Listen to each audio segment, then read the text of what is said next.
Bien, bonsoir à tous et à toutes. D'abord, c'est un plaisir pour moi d'être là et dans ce lieu magnifique avec le grand oiseau préhistorique à l'accueil, celui qui me faisait peur quand j'étais petit, mais qu'en même temps, je cherchais toujours. Alors j'en avais un minuscule en plastique, hein, mais celui-là, il est beau, il est vraiment magnifique. Et puis après, j'ai eu un peu la chance de déambuler dans le musée avant de vous rencontrer. Et c'est vrai que je comprends pourquoi vous créez un abonnement au musée, parce que c'est en une fois on ne peut pas, il faut revenir, apprécier un objet, un fossile qu'on aime. Et c'est donc dans ce registre que je veux discuter avec vous ce soir sur comment finalement se détacher de ce qu'on aime, de ce qu'on apprécie. Et c'est tout l'enjeu des enfants. C'est tout l'enjeu des enfants de réussir à devenir autonome, alors que finalement, un enfant se construit d'abord par l'amour et le regard de ses parents qui le rassurent et qui lui permettent un développement. On le voit, hein, si vous voulez, en pathologie, ce qui est mon activité, dans les situations difficiles. Par exemple, la chose la plus complexe, la plus difficile pour un adulte à surmonter dans la vie, c'est la réalité ou l'impression d'avoir eu une maman abandonnique. Quelqu'un qui avait peu d'intérêt pour soi, pour l'enfant que vous étiez. Et à ce niveau-là, il y a presque une incurabilité. Bowlby, par exemple, a dit des choses là-dessus très passionnantes, John Bowlby, sur toute la théorie de l'attachement avec les parents, les mères sécures, puis les mères insécures ou indifférentes, quoi. C'est très intéressant, toutes ces théories de l'attachement, mais en même temps, ma relative critique modeste, c'est qu'elles paraissent inéluctables. C'est-à-dire que quand on n'a pas eu un bon départ, alors on aura une mauvaise destinée. C'est faux. C'est faux. Tous les jours, je vois des enfants qui vivent des situations redoutables et qui vont très bien et qui deviennent des parents exemplaires. Un exemple tout à fait terrible et banal de la semaine dernière, donc ça me vient à l'esprit quand je vous dis ça, c'est il y a longtemps, j'avais vu un petit garçon qui avait à l'époque 5 ans, son papa s'était suicidé. Donc la maman survivante m'avait conduit ce petit garçon et le papa dans son suicide avait aussi fait des choses un peu particulières avec le gaz pour que la mère et l'enfant disparaissent avec lui. Et par chance,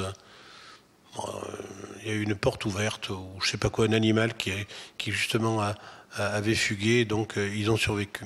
Cet enfant que j'ai vu longtemps quand il était petit, avait non pas la souffrance véritable de la perte de son père, qui était pourtant effective, mais le sentiment terrible d'être abandonné. Et d'avoir la possibilité, dans le moment d'abandon, c'est-à-dire le suicide de son père, d'être maltraité.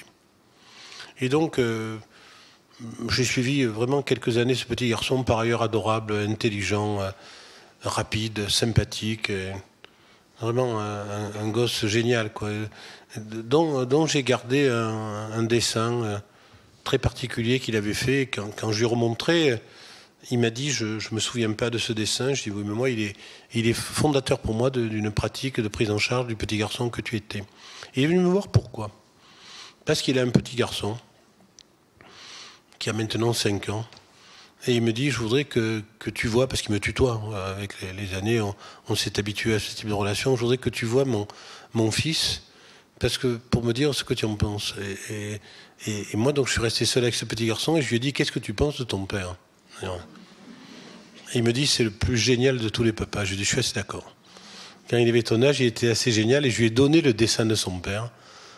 Et donc, ils sont repartis avec le dessin quand il était petit, avec ce petit garçon, qui a la chance d'avoir ce papa qui a perdu son père et qui, pour ces raisons-là aussi, est un excellent papa. Donc vous voyez que les histoires dramatiques sont pas toujours destinées à rendre la vie dramatique. Et il faut compter sur ça pour la force des enfants et les notions de relations affectives qui nous lient avec nos parents, quelles que soient les difficultés qu'on a pu avoir. Comme je vous ai traité ce sujet, évidemment, j'ai rêvé dans les jours qui ont précédé ma venue à Toulouse. Ça m'apprendra à prendre des sujets à risque comme ça. Et donc j'ai rêvé beaucoup de mes parents. Et vraiment, je peux vous témoigner de quelque chose, ça va beaucoup mieux entre eux et moi maintenant. alors qu'ils sont disparus en 92 et en 2000. Et vraiment, nos relations s'améliorent, quoi. Vraiment, ça va vraiment très bien. J'avais une maman un peu passionnariat excessive qui avait pour moi des rêves et un mandat qui m'ont permis un peu de devenir ce que je suis devenu, et donc je la remercie, mais elle était quand même un peu pénible, quoi. Elle me réveillait à 3h du matin quand il y avait des compos de latin. Alors moi je me trompais exprès, parce qu'elle me cassait les pieds, elle me disait « tu t'es trompé, recommence, elle n'avait jamais fait de latin ». Et puis mon père était un peu plus pudique. Et d'ailleurs, je dis toujours, vive la pudeur dans le développement de l'enfant, l'autonomisation, j'y reviendrai. Mais parfois, j'avais envie qu'ils me disent des trucs un peu plus chaleureux, un peu plus tendres. Et là, dans les rêves, ils ont été incroyables, quoi. Mon père était devenu ma mère et ma mère était devenue mon père. Donc vraiment, ça va très bien. Donc, je veux dire que tout se rejoue toujours, quoi. Tout se rejoue toujours. Et vous voyez, même dans le détachement, c'est pas parce que mes parents, maintenant, ont disparu que je suis détaché d'eux, quoi. C'est faux de le penser. Je suis le père que je suis, ou le grand-père que je suis, à cause d'eux, dans une sorte de filiation et comme ça de permanence du vécu. On va, si vous voulez, pour être quand même plus compréhensible et que j'évite comme ça les associations d'idées qui parasitent mon discours et ma pensée, être un peu chronologique. On va être un peu chronologique dans le sujet qui m'est proposé. La première séparation, c'est quand même l'accouchement, quoi. Avant, on n'est vraiment pas séparés, quoi. Au 3e mois, le papa crie, il me ressemble. Alors que, bon, pas sûr. Mais il ressemble. On a des sortes des processus d'identification qui sont vraiment très très rapides maintenant, avec la 3D et l'échographie. En plus, maintenant, on sait le sexe de l'enfant au 3e mois et ça change tout. Ça change tout. Fini les sages-femmes qui disaient tu as mal dans le dos, ça va être un garçon, dans le ventre, ça va être une fille. Enfin, c'est fini, quoi. Si quelqu'un dit ça, on l'envoie en psychiatrie, quoi. Ou alors on lui fait un scanner pour savoir s'il n'a pas une tumeur cérébrale, quoi. Donc je crois qu'il y a des choses comme ça qui sont vraiment développées. Mais l'accouchement est un moment très très très particulier. Très particulier. D'abord, on revit, les pères maintenant sont de plus en plus présents à la tête de leur compagne ou de leur épouse. On revit des moments de sa propre origine, de sa propre naissance. Il y a eu, à un moment donné, quand j'étais débuté en psychiatrie, le cri primal, les histoires un peu bizarres, un cri primal, une scène très primitive, enfin, qui faisait se rouler par terre les psychanalystes de plaisir. Bon, pourquoi pas, on se roule avec ce qu'on peut. Et donc, il y avait des histoires comme ça. Et puis, quand on lit bien quand même les développementalistes, on s'aperçoit de quelque chose qui est plus intéressant et qui va en plein dans ce que je dois traiter ce soir. C'est la notion d'amnésie infantile. En fait, on ne se rappelle pas grand-chose des premières années de sa vie, quoi. Par contre, les photos, les vidéos maintenant, les témoignages des gens qui nous ont vus bébés, sont là pour nous faire fabriquer des souvenirs qui sont en fait du présent.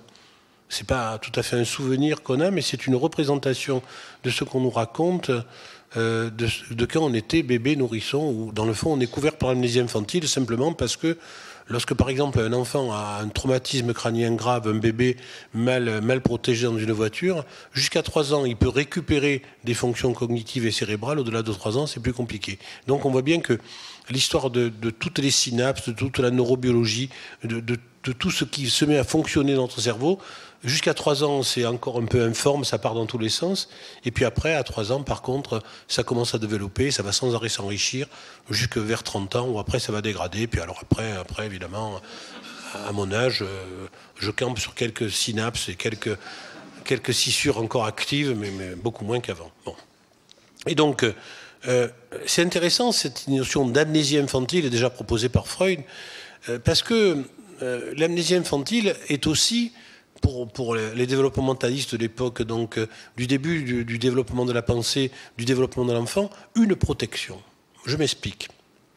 Si on prend une des élèves les plus fameuses de Freud, c'est-à-dire Mélanie Klein, elle propose, dans le développement de l'enfant, toujours sur les histoires de séparation et de détachement, d'autonomie, une phase un peu après, je traduirai, hein, ne vous inquiétez pas, ça paraît complexe. Une phase qu'elle étiquette est schizoparanoïde pour arriver à une phase dépressive. Et là, elle dit, l'enfant déprimé perd l'objet maternel et devient sujet par la perte de l'objet. Alors, je traduis en langage plus compréhensible. Le bébé, au début, il est complètement fusionné avec sa mère. Elle l'allaite, elle le nourrit au biberon, mais en tout cas, elle l'a dans ses bras. Et le bébé fait qu'un avec sa maman et son papa de plus en plus. Le bébé est en même temps sa mère, en même temps qu'il est lui. Et puis, vers le 9e mois, 8e, 9e, 10e mois, il a une anxiété qui est manifeste à l'approche de quelqu'un d'autre que ses parents, des images parentales ou grands-parentales fréquentes. Et là, il manifeste qu'il est devenu sujet au monde. Vous voyez, c'est plus compréhensible comme ça. Mais n'empêche que c'est très intéressant, ce moment de fusion qui fait que par rapport aux bébés animaux, justement, qui est le cœur de l'exposition qui vient de se terminer, le bébé, il n'est pas fini, quoi. Il a besoin de ses parents pour se finir et se développer. Alors il y a une part neurologique, anatomique, anatomopathologique, anatomique, développementale, histologique, puisque le bébé, ses racines nerveuses ne sont pas myélinisées, ne sont pas entourées des cylindres-axes par la myéline, qui lui permettent au bout à 10 mois, à 12 mois, d'être debout. Pour être debout, il faut avoir des racines nerveuses myélinisées, il ne les a pas. Et puis, il n'a pas non plus l'autonomie au niveau alimentaire. Quand on lui donne le sein, on le présente au sein. Après, il tète. Vous savez bien que les prématurés, par exemple, ne peuvent pas téter. C'est pour ça qu'ils sont sondés, nourris de manière artificielle pour pouvoir survivre. La déglutition et la succion étant un des premiers actes de l'enfant. Et on voit bien d'ailleurs la bouche, toute la sphère orale qui anime le bébé, toute la découverte avec la bouche, lorsqu'il commence à essayer de saisir son pouce, lorsqu'il suce, il tète bien sûr au sein de sa mère et qu'il s'endort, ou alors avec le biberon donné par la mère et le père, on voit cette activité essentielle qui est la succion. Et on voit aussi que ce stade oral, ce stade très primitif, très archaïque, chez nous, persiste chez nous tous. Quand vous allez chez le dentiste et qu'il vous extrait une dent, vous avez l'impression d'une vacuité buccale incroyable. Votre bouche était pleine, puis dès qu'il vous manque quelque chose, vous sentez que le trou, quoi. C'est assez incroyable. Comme quoi, la spatialité, la notion d'espace commence par la bouche, et même plus tard, lorsque le bébé commence au 6e mois à diversifier son alimentation, il commence par les morceaux, le dur du dos des dents, le palais dessous, et aussi le fait qu'on commence à conquérir le monde en le mordant, en le déchirant. Comme un mythe très carnivore, très archaïque, mais en même temps, c'est par les morceaux qu'on mange qu'on part à la conquête du monde. Et on le voit chez certains enfants en difficulté régressive, qui ont du mal à se détacher, qui ont toujours besoin d'alimentation mixée, de bouillie, qui n'arrivent pas à passer à autre chose, qui n'arrivent pas à accéder au morceau. Le morceau, c'est vraiment la preuve que soit on est détaché du lait, de l'alimentation lactée, et que donc on passe à autre chose. Alors, pas de querelle sur les allaitements prolongés, mais vraiment, le progrès, c'est la diversification alimentaire. Vive l'allaitement maternel, mais vive la diversification alimentaire comme progrès du bébé et de l'enfant. Autre chose sur l'enfant, pour revenir à ce que disait Mélanie Klein, et ce qu'a parfaitement développé René Spitz, c'est que René Spitz dit qu'il y a 3 organisateurs chez l'enfant. Il y a d'abord le sourire. Le sourire qui, au début, c'est ça, hein. En fait, c'est un truc de sommeil paradoxal. Je m'endors, j'ai des clignements oculaires et je fais ça avec la joue. Les parents disent « Oh, il me sourit, il te secoue ». À la fin, le bébé n'est pas plus couillon que l'autre. À la fin d'être réveillé quand il s'endort, il finit par sourire pour de bon. Parce que il passe du sourire neurologique au sourire signal, au sourire réponse, parce que sans arrêt, il est stimulé quand il fait ça, quoi. Il s'endort. Alors, au bout d'un moment, il fait « Laisse-moi dormir », quoi. Bon. Et le bébé commence comme ça sa carrière sociale extraordinairement intéressante, parce que je ne sais pas ce qu'on vous a dit sur les animaux dans le cycle, mais les animaux ne sourient pas. Peut-être les bonobos, mais un chien, ça ne sourit pas. Mon chat ne me sourit jamais. Je le surveille beaucoup. J'espère ça de lui, mais non, il ne me sourit pas.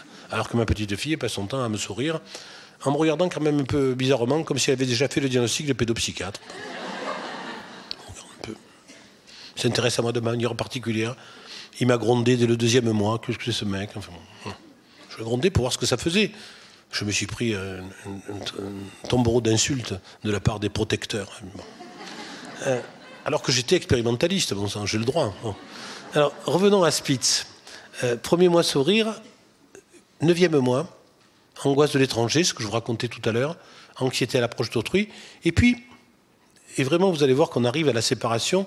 Troisième organisateur, qui alors est vraiment génial, c'est la phase du non, au 18e mois. Non, pas le pot, on ne veut pas, tu donnes un objet, il le balance, etc. C'est pour ça qu'on a inventé la maternelle. On les adore, mais laisse-moi, vraiment. Détache-toi de moi, vraiment, rentre à la maternelle. Et le plus tôt sera le mieux. Pourquoi pas 2 ans, 1 an et demi, 18 mois. Sauf que, si on impose une maternelle à 2 mois, on va avoir des arrêts de travail avec les gens qui vont s'en charger. Parce que un grand nombre d'opposants ensemble, c'est quasiment impossible, quoi. Je veux dire, moi, quand je vois en consultation un gosse de 18 mois, je demande le soutien des grands-parents, des parents. Je reste jamais seul avec lui, j'ai peur, quoi. Parce qu'un opposant, c'est quand même compliqué. Et donc, n'empêche que l'opposition a d'autres vertus. L'opposition a aussi la vertu de l'apparition du mensonge chez l'enfant, qui est un extraordinaire signe de progrès. C'est-à-dire, quand je mens, je pense, je suis moi. Quand je mange, je peux dire non, c'est la petite souris qui a mangé le pot de produits qui utilisent l'huile de palme. D'accord ? Et bien sûr, une ministre peut être maladroite, mais quand on tombe sur un pot, on le finit, quoi. Je veux dire, bon. Et donc, on a comme ça une capacité à être soi qui est de plus en plus importante, mais toujours on campe sur la sécurité ancienne, archaïque, oubliée, des premières relations, du dialogue tonique, de la berceuse, de la ninana en italien, de la berceuse transmise comme ça de génération en génération, dont on se souvient même in utero. Même in utero, il y a une mémoire fétale des berceuses qu'on a chantées à son enfant avant qu'il n'apparaisse. Alors on comprend quand même que l'enfant abandonné, il a besoin de beaucoup de choses, quoi. Il a besoin de beaucoup de choses qu'il perd. Si on parle aussi de l'idée de mort, je pense que pour le bébé, l'idée de mort, c'est la perte de sa mère, quoi. Perte de sa mère dans l'ensemble, c'est-à-dire son odeur, le goût de son lait, le son de sa voix, la façon qu'elle a de prendre dans les bras, sa peau. Toutes les choses où le bébé est capable de compétence et d'émettre de manière comme ça interactive une interaction entre sa mère et lui. Le bébé est non seulement une personne, mais c'est un être doué d'interaction du fait de sa vie intra-utérine. La vie intra-utérine lui propose toute l'interaction des premiers mois de sa vie. Et donc, cet enfant adopté, abandonné, qui va être adopté, j'allais trop vite, est très carencé de tout ça. Alors, qu'est-ce qui va se passer ? Il va se passer que, heureusement, il peut avoir des tuteurs de relations. Il va appuyer sur quelqu'un qui s'en occupe, l'ensemble des relations qu'il a perdues avec sa mère biologique. On comprend la passion des parents adoptants pour avoir des bébés les plus possiblement jeunes, quoi. Tu vois, pour commencer dès le début les processus de lien. Mais en même temps, vous voyez, c'est drôle, ma position va vous paraître peut-être curieuse et discutable, évidemment, pour les parents en situation d'adoption, mais je préfère ce qu'ont fait ce couple de pédiatres génial à Budapest, en Hongrie, le couple Logzi, où chaque fois qu'un enfant est abandonné, il y avait une nurse, toujours la même, qui jusqu'à 18 mois s'en occupait. Toujours la même personne pour le petit bébé abandonné. Et les parents, les candidats à l'adoption venaient le voir, mais toujours en présence de la nurse. Et quand l'enfant est grand, il pouvait aller demander à la nurse comment j'étais quand j'étais petit. Vous voyez ? Je retombe sur mes pieds sur l'amnésie infantile. Les parents peuvent faire ça, mais je crois aussi que je serais favorable à cette mesure. Enfin, si on pouvait dire quelles sont les conditions idéales pour adopter, je préférerais qu'il n'y ait pas cette immédiateté avec le tout petit bébé, mais plutôt les 18 mois de la réalité de son abandon pour qu'il intègre mieux son adoption. Il faut pouvoir être abandonné pour pouvoir être adopté. Et non pas rentrer dans le leurre dès les premiers jours de ta vie, tu étais avec moi, qui renvoie toujours à cet abandon initial qui n'est pas finalement traité. Il faut qu'il soit abandonné pour pouvoir être adopté. Pour pouvoir se détacher, il faut d'abord s'attacher, quoi. Il ne faut pas subir un détachement initial pour après vivre un attachement qui est toujours délétère. Et on voit bien à l'adolescence, notamment les enfants adoptés qui disent « j'étais pas dans ton ventre, je ne veux plus te voir », etc. Voulant se faire abandonner pour vérifier qu'ils sont aimés, quoi. Ils sont d'autant plus insupportables que c'est une preuve d'amour, une preuve de souffrance et d'amour pour pouvoir se faire intégrer. Donc vous voyez, quand j'utilise la pathologie, c'est pour faire comprendre le normal. C'est pas pour rentrer dans un champ pathologique émouvant ou redoutable ou anxiogène pour vous. l'enfant, donc on a vu le bébé, on a vu cette incroyable position assise, mais avant la position assise, les études scientifiques du CNRS ont montré que si on met des enfants dans des baby relax, etc., dès le 4e mois, l'enfant échange de manière sociabilisée avec l'autre bébé. Il essaye de le toucher. Vous savez que dans le test, le quotient de développement, dans le brunellésine, on dit que vers le 4, 5e, 6e mois, l'enfant tend le bras à travers le berceau, prend un objet et le ramène à lui. C'est un signe de quotient de développement de l'enfant, un bon signe de développement. Quand on met les bébés ensemble dans des crèches, des haltes garderies, on s'aperçoit que les bébés communiquent et ont une pré-sociabilité avec des bébés. C'est la preuve absolue que l'idéal pour un bébé, c'est la sociabilité précoce. Ce n'est pas la mère, la grand-mère ou la nounou. C'est la sociabilité précoce.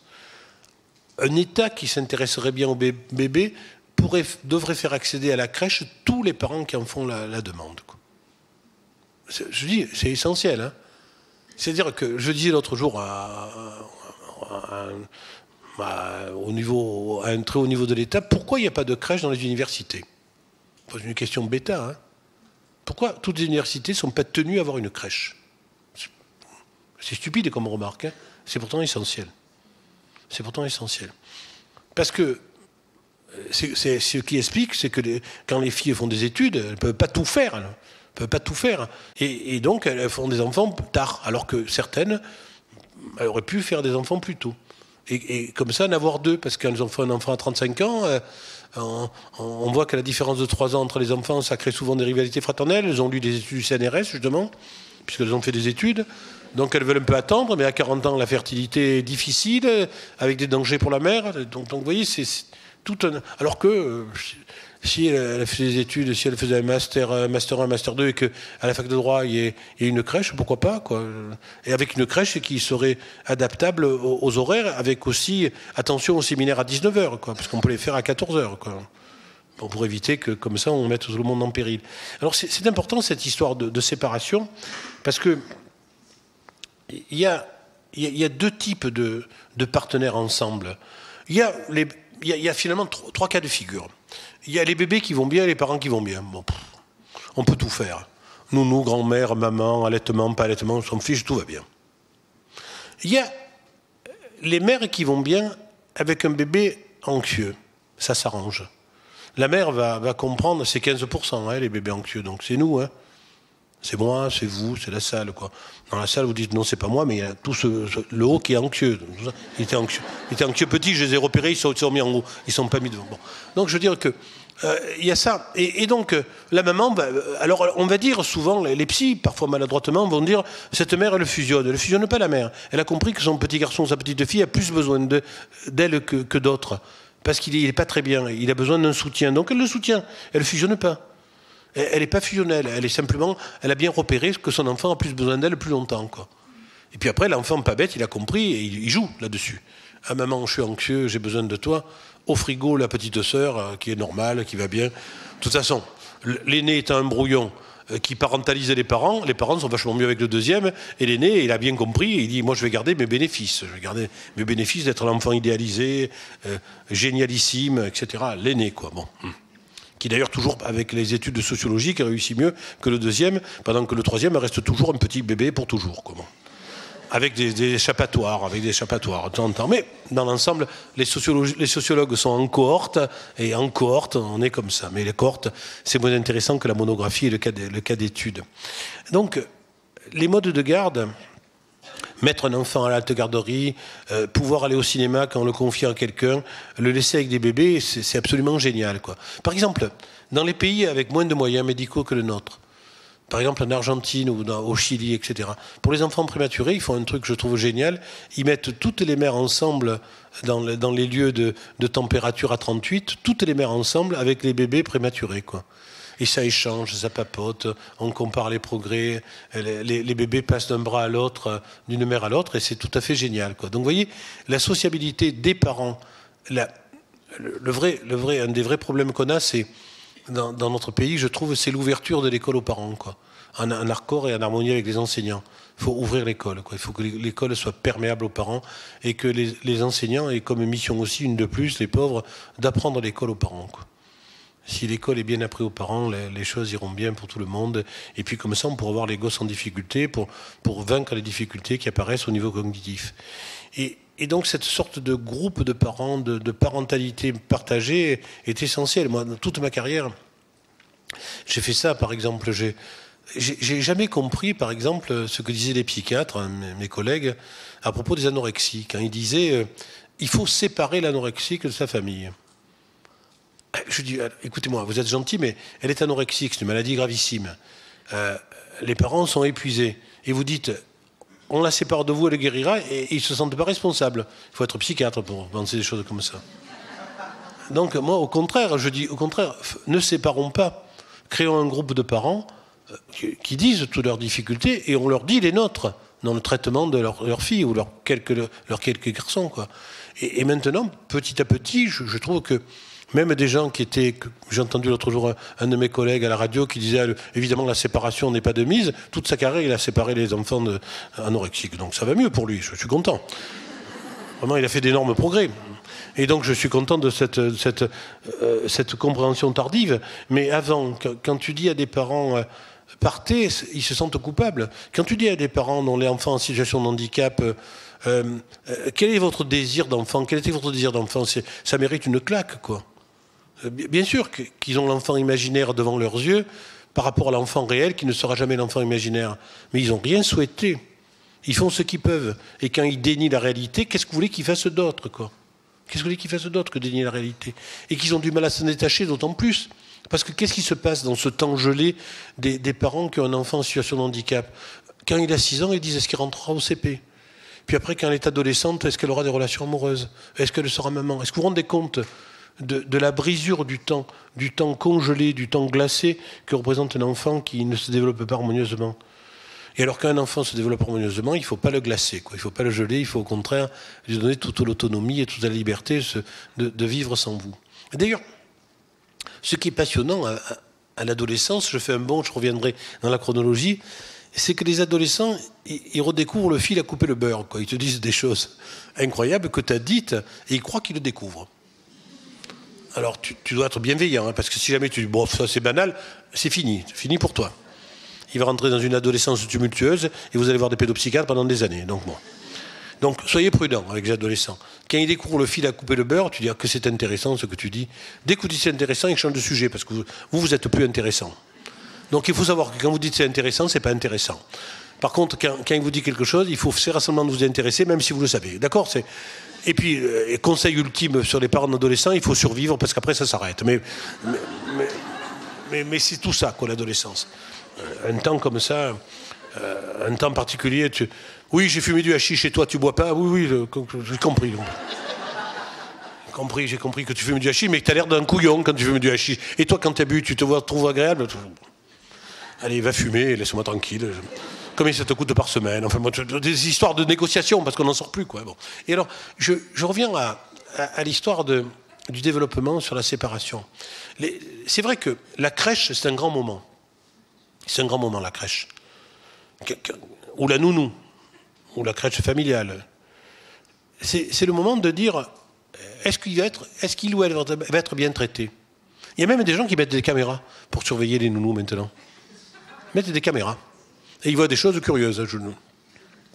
Ils voient des choses curieuses. L'enfant pleure dans le berceau, il n'y a pas d'intentionnalité. On le laisse pleurer. Alors que dès qu'il pleure, on dit il a faim. C'est les dents. Il a mal au ventre, c'est des colites. C'est que dalle, il parle. Le bébé, quand il parle, il pleure. C'est comme ça. Il ne dit pas, je suis d'accord que l'inconscient est structuré comme un langage, mais il n'est pas au langage. Et donc, il pleure. Il pleure et il a aussi un dialogue corporel, tonique. Il est incroyable.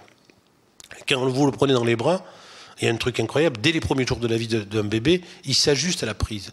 C'est-à-dire que l'enfant ne vous reconnaît pas. Reconnaît sa mère et son père. Mais vous, il ne vous reconnaît pas. Si vous êtes un parent, un grand-parent, un voisin, un ami. Mais il reconnaît votre prise. Il reconnaît la façon que vous avez dans les bras. Et il va s'ajuster à la prise. Dans ce que Winnicott appelait le dialogue tonique. Fabuleux, un bébé. C'est fabuleux. Donc. Mais ça, si vous dites, si vous voyez quelqu'un en cure psychanalytique qui dit « je me souviens bien de mon dialogue tonique quand j'avais 6 mois », la psychanalyse va durer 10 ans, quoi, parce que c'est pas vrai. Donc, peut pas remonter à des stades aussi archaïques. Moi, j'ai par exemple, toute ma carrière a été bâtie sur mon 9e mois, quoi. Je fais une tuberculose au 9e mois et donc je suis en charge de ma mère et de ma grand-mère pendant près d'1 an, en mettant mon père au frigo. Donc je change d'air, je vais à 30 km de ma ville d'origine et elle s'occupe que de moi. Donc non seulement j'ai guéri, mais j'ai tiré des bénéfices incroyables de ma maladie, quoi.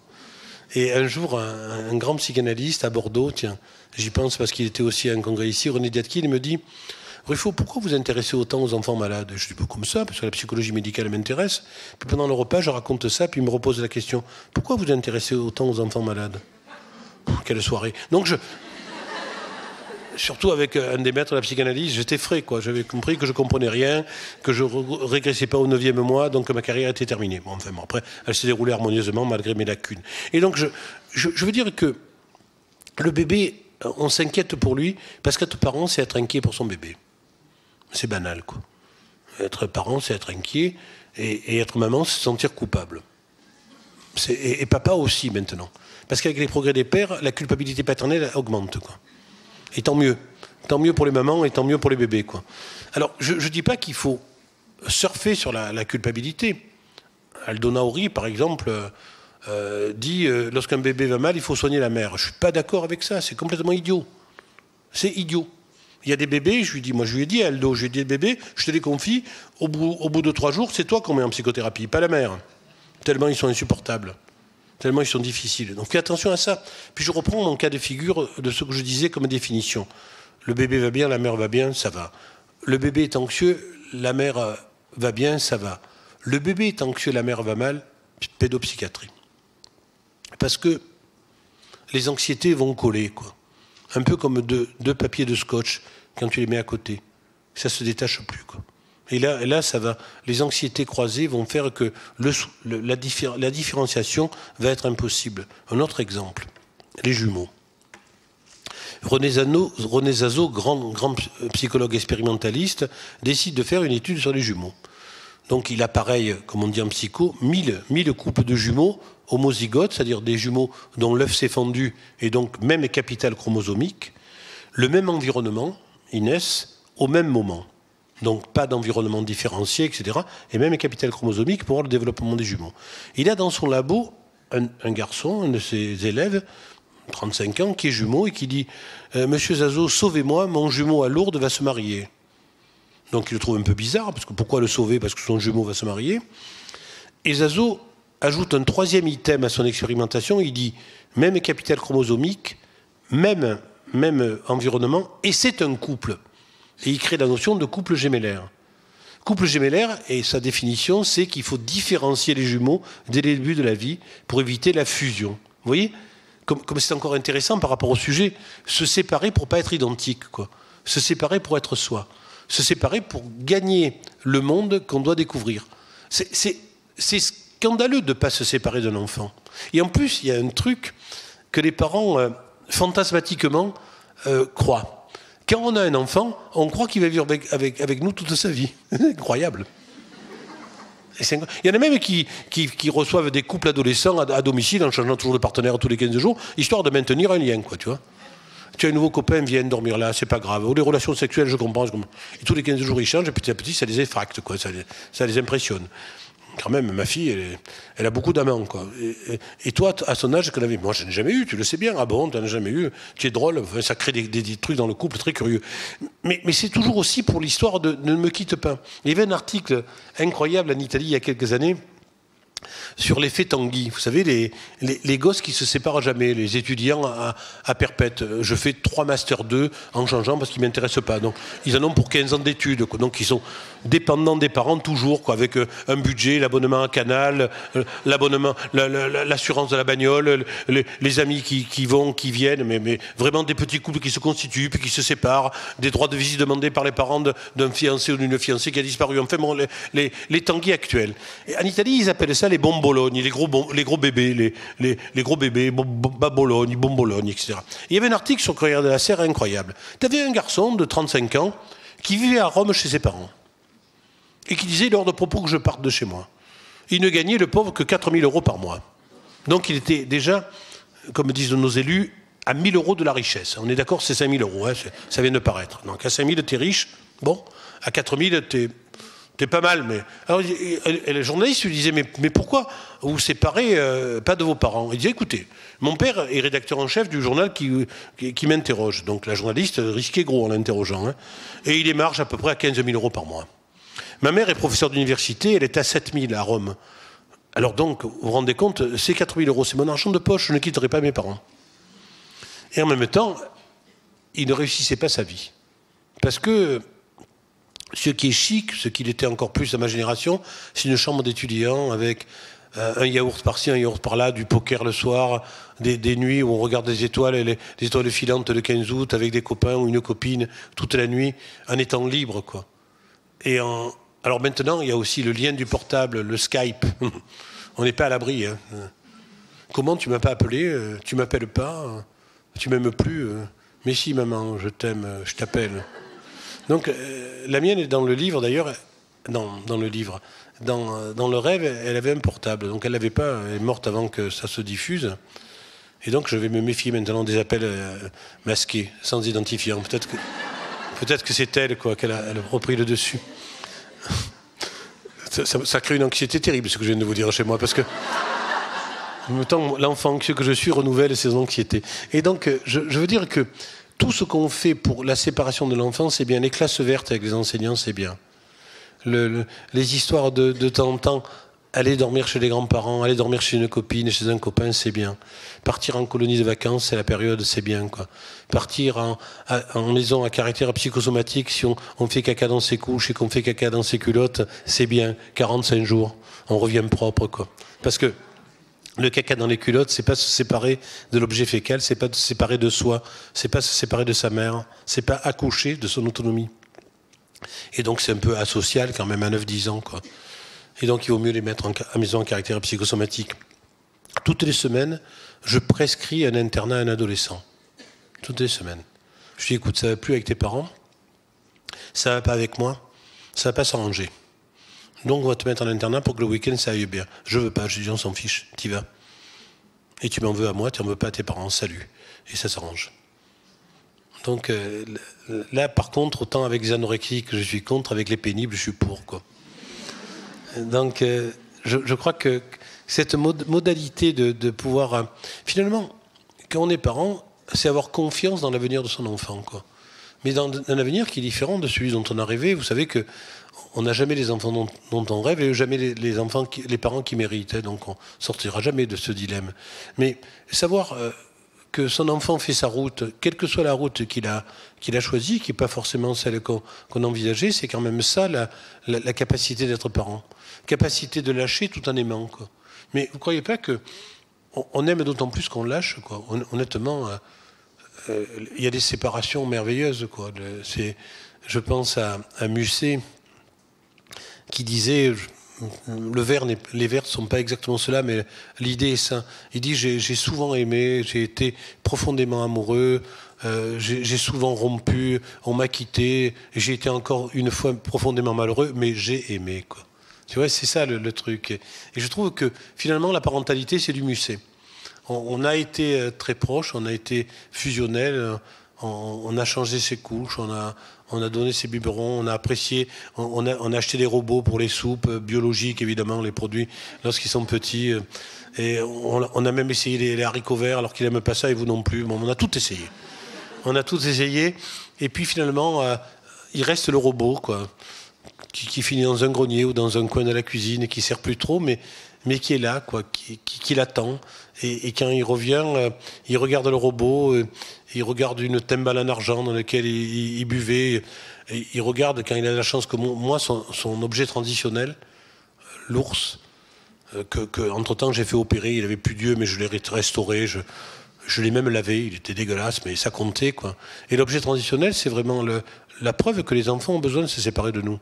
Ils ont un objet qui leur permet de se séparer de la maman et du papa, tout en étant rassurés par l'objet transitionnel avec lequel ils dorment, quoi, avec lequel ils s'endorment.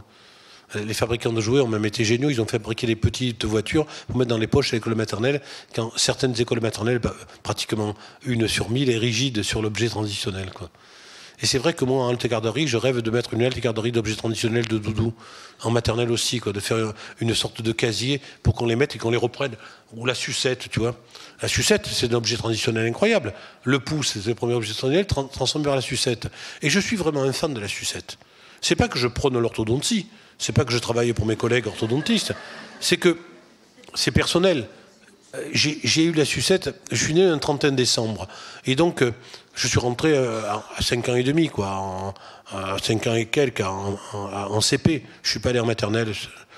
Mais je dis que la maternelle, c'est génial, mais je suis jamais allé. Dommage, ça me manque. Et donc, je suis rentré avec ce que j'appelais bam boum boum, ma sucette, quoi.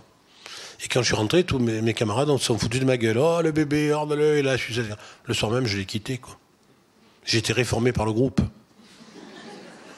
Mais quand ma mère essayait de la brûler, je pleurais comme un goré, quoi.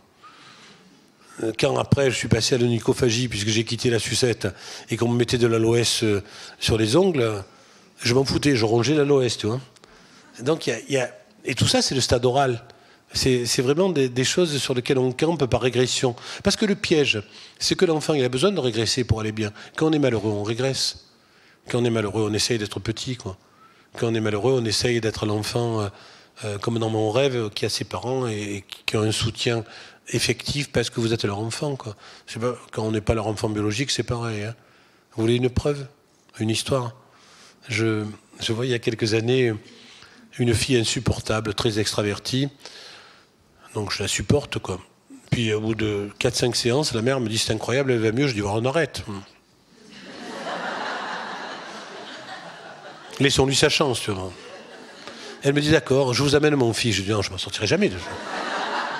Et je vois un jeune garçon un peu plus âgé qu'elle, très très sympa. Alors je dis, je sais pas pourquoi tu viens me voir. Il me dit moi non plus. Alors je dis on demande à ta mère.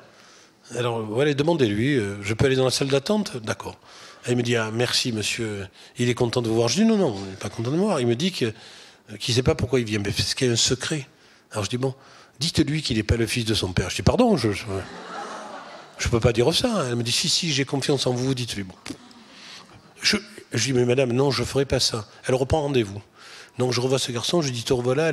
Il me dit ouais, tu sais, il doit y avoir un secret dans cette famille. Alors je dis ben, il faudrait que tu en parles à tes parents. Hein. Je reçois un coup de fil, c'est merveilleux, il nous a parlé, on lui a dit. J'avais rien fait, rien. Je supportais plus sa sœur aînée, sa sœur cadette, je suis d'accord. Et lui, je le trouvais sympa.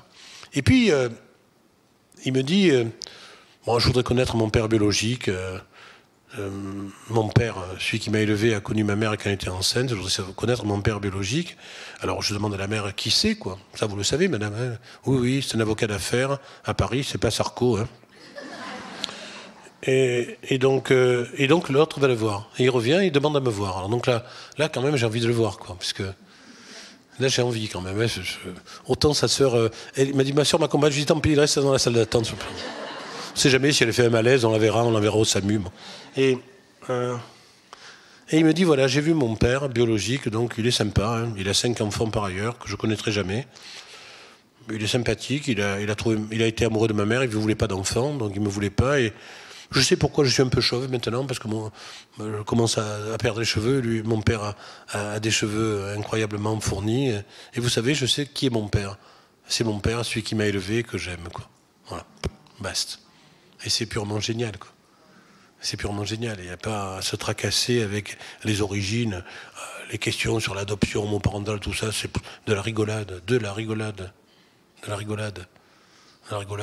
des propos insensés qui n'ont pas lieu d'être, quoi. Je veux dire que c'est l'idée que qu'est-ce qui vaut mieux, qu'un enfant soit aimé ou qu'un enfant soit placé dans les foyers de l'ASE jusqu'à 18 ans? Qu'est-ce qui vaut mieux?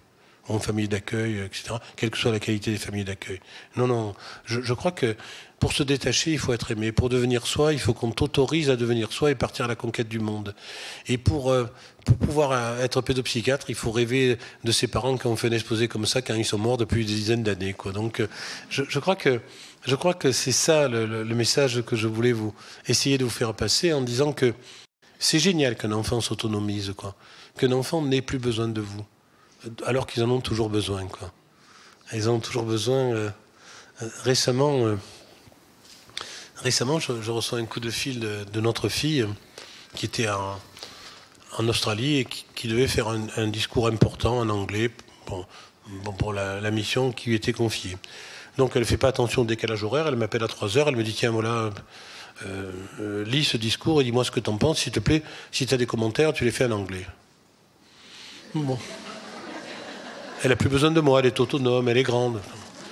3 heures du matin, je t'ai réveillé, je me mets à lire en anglais, je suis pas bon, je reprends un vieux dico, je dis purée, j'essaie de pas trop faire de fautes, 4 heures du matin, pas de réponse, 5 heures du matin, pas de réponse, je dormais pas. Hein. J'avais bu 4 cafés, je relisais le discours, j'avais à peu près compris. Et puis à 6 heures du matin, j'en ai marre, j'appelle. Et réponse, c'est pour me dire de telles banalités que tu m'as envoyé ce texte, merci. Va te coucher, il est temps. Elle n'a pas besoin de moi. Elle a besoin quand même de ma tolérance, puisqu'on est dans l'affaire Calas. Je crois qu'elle a besoin de ma tolérance, parce que c'est ça aussi. C'est supporter parfois l'insupportable, simplement parce qu'on a un lien affectif, quoi. Et je crois qu'à l'adolescence, honnêtement, moi qui maintenant m'intéresse essentiellement aux adolescents, aux jeunes adultes, on va faire ça. Pour vous dire l'importance aussi de la séparation. Je suis en train de mettre en place à Marseille un soin-études pour les étudiants qui, dans les 2 premières années de deuil ou en terminale, partent en vrille, quoi.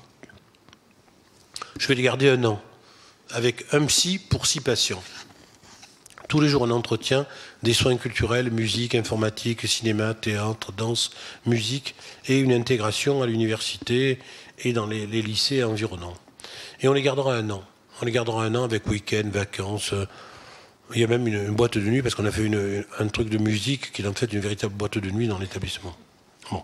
On va même faire une salle d'ennui où ils iront s'ennuyer pour un peu penser, c'est utile parfois. Et je dis que quand je propose ça à ces gosses qui sont sur le bord du chemin, les parents acceptent, les jeunes adultes et les lycéens aussi. Mais les parents me disent des choses très très jolies à la fin de l'entretien de ma proposition. À quoi on peut servir? Je dis, vous servez de fait. Par exemple, il y a une maman qui est musicienne, elle dit, je pourrais donner des cours de musique quand il ne sera plus là. Je dis, bien sûr. Un autre qui est prof d'anglais, moi je pourrais donner des cours d'anglais individuels à d'autres élèves de terminale qui sont fragiles, et ainsi de suite. Une grand-mère aussi adorable, elle me dit, je fais des pâtes à la main de manière incroyable. Venez, madame.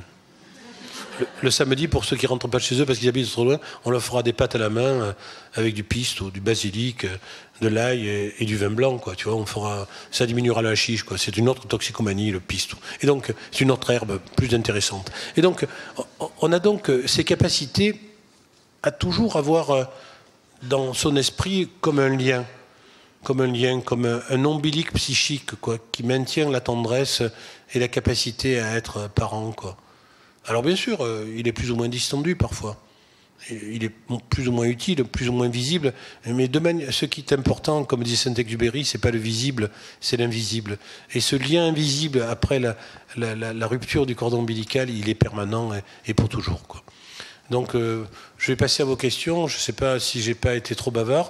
Et de toute façon, je vous remercie vraiment de m'avoir fait rêver à cause de vous de ce rêve, parce que ça prouve que le lien invisible, il est dans l'inconscient, il est présent en moi. Et on n'a pas d'avenir si on n'a pas de passé. Et surtout, ces histoires que le rêve protège le dormeur est une réalité, quoi. Et la vie onirique, la vie psychique, elle a la chance parfois d'être renouvelée et réactivée et comprise quand justement on a l'occasion, comme ce soir, d'une rencontre avec vous. Je vous remercie de votre attention. Merci.